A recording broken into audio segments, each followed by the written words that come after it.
Hi, and welcome to Series 3 of the Australia Academy Dern History Revision podcast. This series is going to focus on early Elizabethan England. As always, this will be a collection of around 5 to 8 minutes of podcast focusing on different aspects of the Elizabethan course. It's not meant to replace your regular revision sessions. What it's here to do is to fill in those little gaps on the way to school, before your tea's ready, little things like that. Don't forget, if you find this useful, we do have a Series 1 and Series 2. Series 1 focuses on medicine and the Western Front, and Series 2 focuses on Weimar and Nazi Germany. There will be a Cold War episodes coming soon once I've finished the Elizabeth session. Okay, let's get started.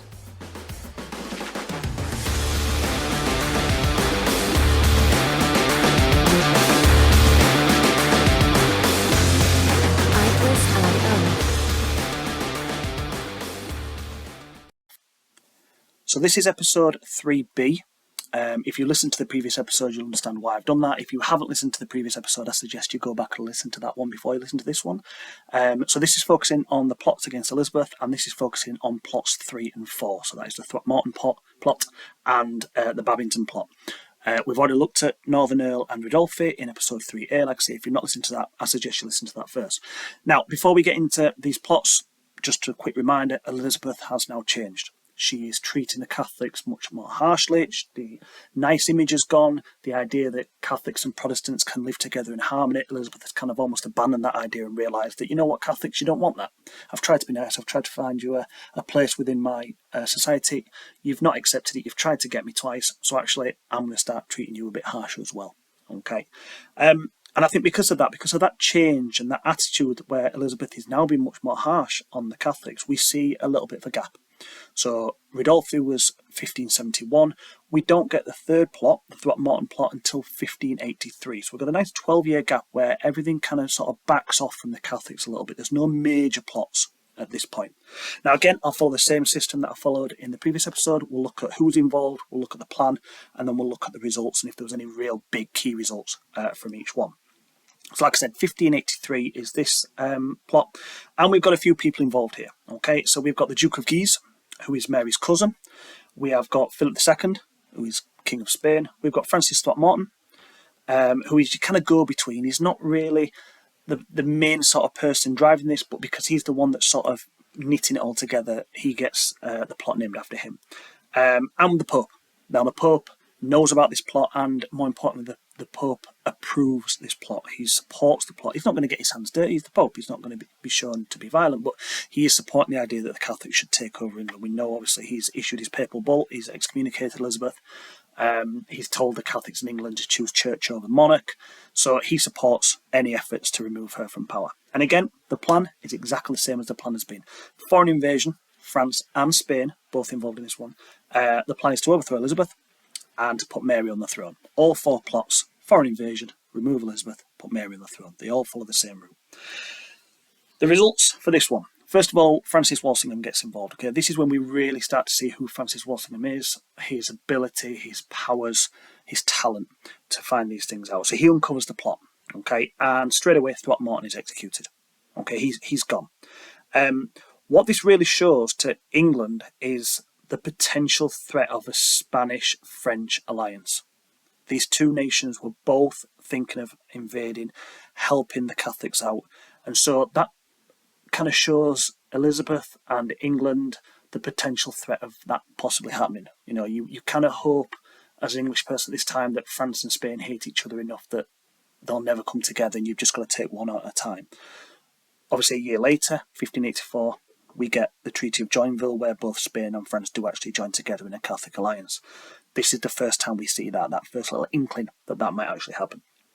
The key result of Throckmorton's not a major plot. It doesn't come close or anything like that, okay? It's not a major plot. The key result from this plot is the fact that they stupidly wrote down a list of all the names of the people that were involved in this plot. So when Walsingham got hold of that piece of information, he got hold of that document, he now has a who's who of all the people that don't like Elizabeth, that are willing to do whatever they can to remove Elizabeth. So they've now got a watch list. And so what this is going to do is it's going to make life for plotters and for people who are anti-Elizabeth, it's going to make life a lot harder for them. Okay, they're going to have to be watching in the shadows. You never know if someone's tracking you. It just puts that in the back of their mind that they're going to be watched. And it makes it, like I say, a little bit harder for them. We then get a 3-year break, and then we get plot number 4, the big one, the Babington Plot. Okay, so this is 1586. Only really 2 people that you need to know that's involved in this one. There are others, but there are 2 people involved. Okay, first of all, you've got Anthony Babington. Anthony Babington is not the sharpest tool in the box, but he's passionate and he wants to show Mary what he can do and he wants to get her on the throne. So he's a big player, but maybe not as carefully thought out as maybe some of the other plotters are. And for the first time, we can actually now throw Mary Queen of Scots into the mix of a who's who when it comes to the plots, because this is the one where Mary actually gets involved. And I think the main reason for that is that the first 2 plots, Mary was going to marry Norfolk and we're going to have things like that. She'd only just been put in prison. Now, when we say prison, we don't mean what you see on TV, the bars on the windows and stuff like that. That's not what she's in. She's in stately homes. She's been moved around quite regularly, but she's staying in castles. She's staying in nice houses. So those first couple of years, she's not seeing it as so much as a punishment. She doesn't realise how long this is going to go on for. By the time of the Babington Plot, she's been in prison for 18 years, and Elizabeth hasn't been to visit her. They've never met. She doesn't see an ending. Okay, this is her life, and I think at this point she's pretty much had enough. She's ready to try something new, and she's willing to take a chance to break out and to maybe take the throne. So she's willing to put her name to something. Now, the plan: Anthony Babington writes secret letters to Mary in special code, and this is his plan. 6 men will get close enough to Elizabeth to kill her. Once she's dead, they'll break Mary out of prison, put Mary on the throne. Jobs are good, and exactly the same plot and plan as every single one of the others. This is where it gets a little bit more interesting. This is where it changes out, because Mary writes back, and Mary says, "Don't do it that way. The second you kill Elizabeth, the security around my prison will double, treble. They will go crazy. They'll move me because they'll know something's going on." Okay, she had that with the Northern Earls. As soon as they revolted, they moved to prison. So what Mary says is, do it the other way around. Break me out of prison first, and the second I'm free, then the 6 men, who should be near enough to Elizabeth, can then kill Elizabeth. Okay, it's a minor detail and a minor change, but by writing that letter, what Mary has officially done now is given Walsingham, given Cecil, given Elizabeth evidence that she is willing to commit treason. She has admitted, I want Elizabeth dead, and she's got it in writing. Okay, and this was her big mistake.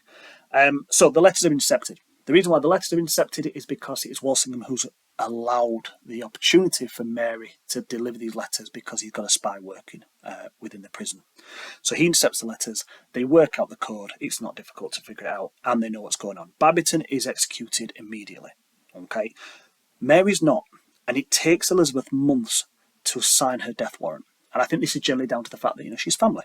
Okay, and if Elizabeth is seen to be killing a queen, then what's to stop somebody killing her? Okay, it's almost giving the Catholics that permission to sort of do the same to her, So it takes her a long time. Eventually she does sign the death warrant. And when she signs it, she gives explicit instructions to Cecil, to Walsingham: you do not execute Mary without my say. So I'm signing this just to shut you up, but I don't want her executed yet. I'll make the decision.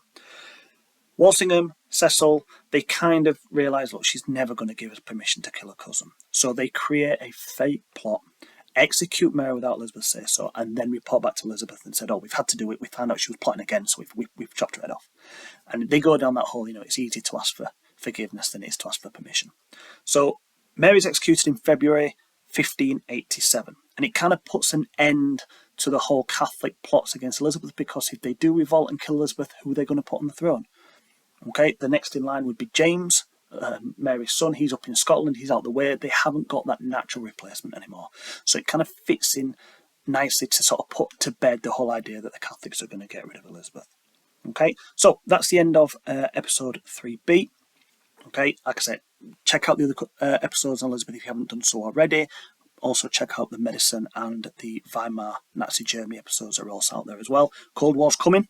I'm going to finish Elizabeth few days, and then Cold War will be coming as soon as possible. So again, just keep an eye out for them, and when they drop, give them a listen as well and let me know what you think. If you can think of any episodes that I've missed or anything that you don't think I've put in that you think would be really helpful, just drop me a message, let me know, and I will record one as soon as I possibly can. Keep revising, keep working hard, guys. It will pay off in August, I promise you. Okay, see you later.